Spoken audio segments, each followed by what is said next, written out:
السلام علیکم my dear readers, کیسے ہیں آپ لوگ؟ امید کرتی ہوں کہ آپ لوگ خیریت سے ہوں گے۔ اگر آپ لوگ اس چینل پر نئے ہیں تو چینل کو سبسکرائب کر لیں، کیونکہ یہاں پہ آپ لوگوں کو پرووائڈ کیے جاتے ہیں بہت مزے کے ناولس۔ تو آج کی ایپیسوڈ سٹارٹ کرتے ہیں۔ میری گڑیا، تم ابھی تک اٹھی نہیں؟ چلو جلدی سے اٹھ جاؤ، آج تمہارا ٹیسٹ ہے نا، جلدی سے تیار ہو جاؤ، کالج جانا ہے۔ زوار نے کمرے کے اندر داخل ہوتے زرتاشا کو اب تک سوتے دیکھ پیار سے کہا، نہیں بھائی، میرا کوئی موڈ نہیں ہے کالج جانے کا، آج پلیز چھٹی کر لوں؟ زرتاشا نے نہایت معصومیت سے کہا، نہیں میری جان، ایسا نہیں کرتے، تمہیں بھی تو میری طرح بڑا بزنس مین بننا ہے نا، بلکہ بزنس وومن بزنس وومن بننا ہے نا۔ ہاں لیکن وہ میں بن جاؤں گی نا، لیکن آج مجھے کالج نہیں جانا، ایک چھٹی سے کچھ نہیں ہوتا۔ زرتاشا، بچے ضد نہیں کرتے، چلو شاباش، اٹھ جاؤ، تیار ہو جاؤ۔ نہیں، آج میری طبیعت خراب ہے زرتاشا۔ زوار کی ضد کے آگے زرتاشا کو ہار ماننی پڑی۔ تھوڑی دیر بعد جب وہ تیار ہو کر نیچے آئی، تب تک زوار ناشتہ ریڈی کروا چکا تھا۔ اب وہ اپنی پیاری لاڈلی بہن کو اپنے ہاتھوں سے کھانا کھلا رہا تھا۔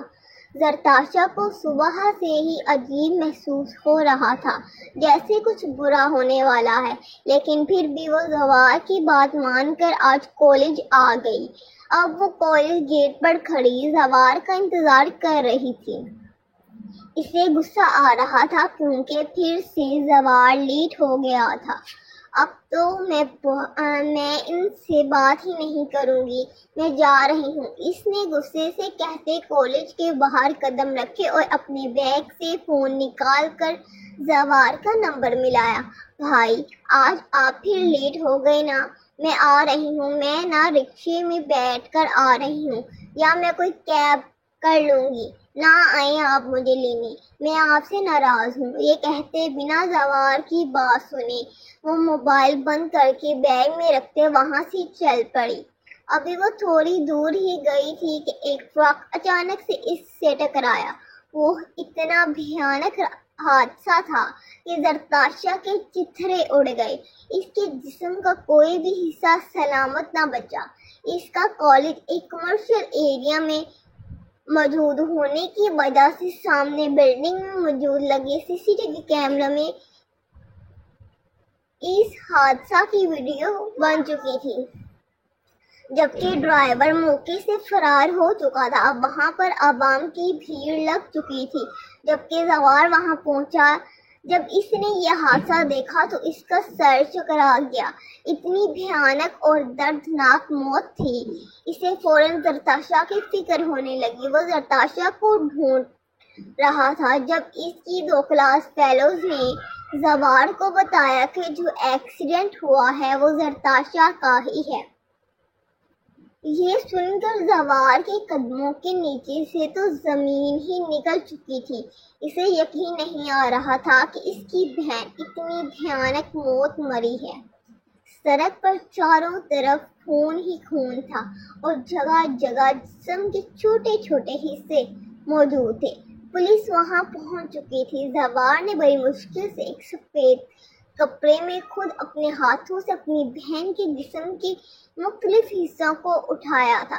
سڑک کے پار ایک آنکھ کی پتلی، ایک انگلی، اسی طرح کے مختلف جگہوں سے مختلف جسم کے حصے پر آمد ہوئے تھے۔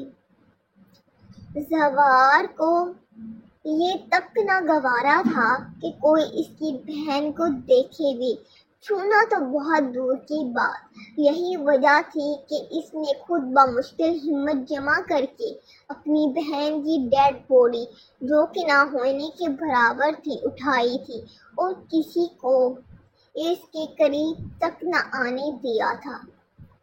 گائز، ایپیسوڈ جو ہے وہ زیادہ ہی ایموشنل لکھی گئی ہے اور بہت زیادہ دردناک لکھی گئی ہے۔ لیکن آپ لوگوں نے کمنٹ سیکشن میں بتانا مجھے ضرور ہے، ٹھیک ہے؟ زرتاشا کی موت کو 2 ہفتے گزر چکے تھے، وہ ساری انفارمیشن نکلوا چکا تھا، اسے CCTV کیمرہ کی ویڈیو میں ٹرک ڈرائیور نظر آ چکا تھا جسے وہ اٹھوا چکا تھا اور قریب تھا کہ عامر اپنے انجام تک پہنچنے والا تھا۔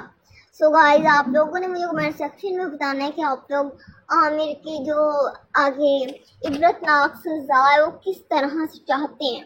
سو خوش رہیں، آباد رہیں، اللہ حافظ۔